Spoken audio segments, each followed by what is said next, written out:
สบายดีทุกคนวันนี้ก็มาเลาะซื้อเครื่องซื้อของอยู่โนแบนเป็นห้างซูเปอร์มาร์เก็ต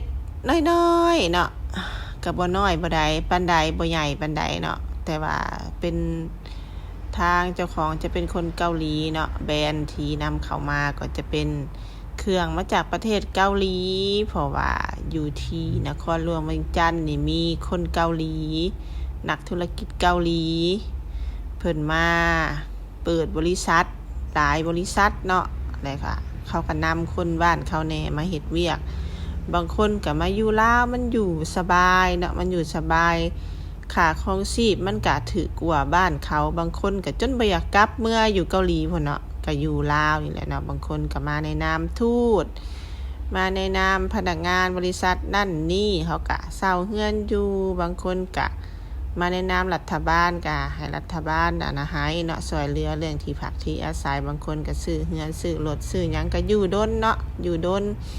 อยู่นี่9 เดือนบางคนก็กลับเมื่อเกาหลีก็มีแต่3 เดือนบางคนก็อยู่6 เดือนกลับเมื่อเกาหลี6 เดือนบางคนก็กลับเมื่อ 2-3 เดือนสำนะนี่ก็เป็นสินค้าที่นำมาขายเนาะก็หลากหลายนะทุกคนเนาะก็มีของลาวแน่แล้วก็ของไทยเล็กน้อยเนาะส่วนหลายก็จะเป็นของเกาหลีเนาะราคาก็บ่ได้แพงปานใดน่ะคือพวกซีเรียลนี่เนาะคือซีเรียลนี่ก็129,000เนาะ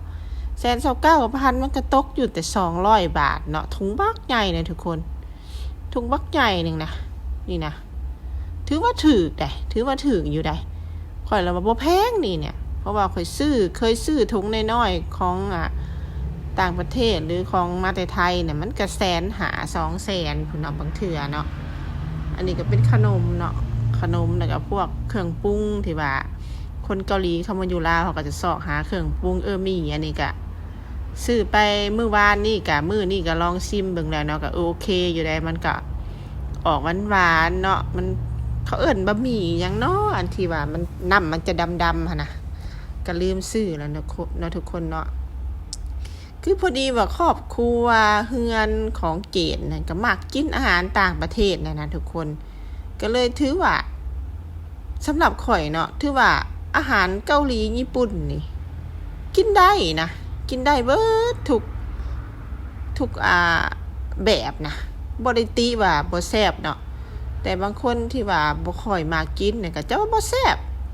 แต่ว่าสำหรับข่อยแล้วมันกินได้เนาะแต่ถ้าถามว่าอาหารลาวนี่เฮาก็กินบ่มักบ่ก็มักคือกันนะทุกคนเนาะแต่ว่าสำหรับอาหารต่างประเทศนี่ตัวเกรดเองนี่บ่เคยติอาหารจีนก็กินได้มาล่าอีหยังนี่ก็กินได้แบบฮับได้หมดนะก็ว่าแล้วนะทุกคนก็เบิ่งหุ่นเกรดแน่เนาะใหญ่ขึ้นบ่มีทางว่าสิน้อยล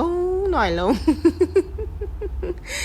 บางเฮือนเขาเลี้ยงลูกเลี้ยงเต้าหั่นบ่ใหญ่จักเทื่อเนาะอันนี้หั่นใหญ่ขึ้นเฮือนทางเกตน่ะมีแต่คนโตใหญ่ๆเนาะ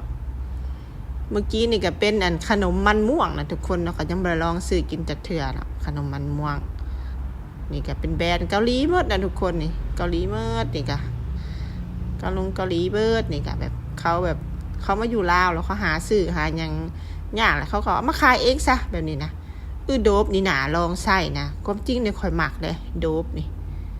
เกาหลีน่ะจะหมักไส้หลายเพราะว่าเห็นมันนำเข้ามาหลายนะเป็นครีมอาบน้ำโดบยาสระผมโดบนี่หลายแล้วก็ส่วนหลายก็จะแบบถนอมผิวอหยังแบบวิตามินหลายๆนะมื้อหน้าจะลองใส่เบิ่งเนาะมื้อนี้บ่ได้เอาเงินมาหลายแล้วก็เลยว่าย้อนก่อนเนาะ ย้อนก่อนเนาะอาภัยได้มาลาวมานครหลวงเวียงจันทน์ก็ลองมาซื้อลองมาใส่เบิ่งเนาะนี่ผ้าอนามัยก็มีนี่ก็ว่าจะลองผ้าอนามัยอยู่เนาะตามผู้หญิงเฮานี่แหละเนาะก็ลองมาซื้อมาไปใส่ไปกินไปหยังเบิ่งเนาะของกินของใส่อีหยังก็ลองเบิ่งค่ะผู้ใดได้มานครหลวงเวียงจันทน์ก็มีอยู่ที่นครหลวงเวียงจันทน์นี่แหละทุกคนเนาะเพราะว่าส่วนหลายนครหลวงเวียงจันทน์มันคนหลายต่างประเทศก็หลายเนาะเขาบ่ติเรื่องราคาขอแต่ว่ามีแบบที่เขาเคยใส่นะเขาก็ซื้อใส่นะทุกคนนะโอเคก็ขอให้ทุกคนรับชมคลิปของเฮาแต่ละคลิปก็อย่าข้ามโฆษณาเนาะเพราะว่ารายได้เฮามาจากโฆษณาอย่างเดียวอย่าข้ามโฆษณาหลังจากเบิ่งแล้วก็กดไลค์ให้กันแน่นะทุกคนเนาะบ๊ายบายขอบใจหลายๆที่มารับชมคลิปของเฮาเนาะ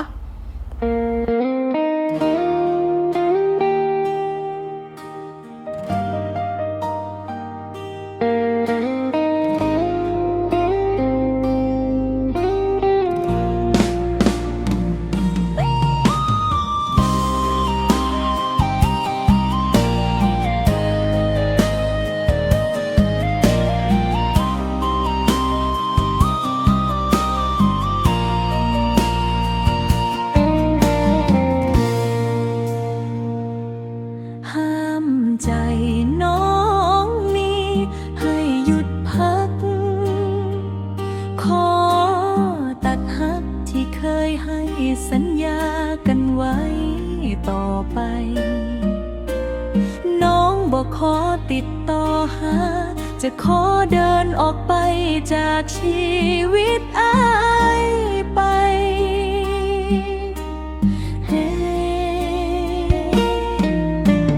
เพื่ออ้ายนั้นได้อยู่กับคนที่ดีกว่า เมื่อฐานะของน้องนั้นบ่สมกับอ้ายขอให้อ้ายจงไปรักกับผู้หญิงคนนั้นเถอะนะ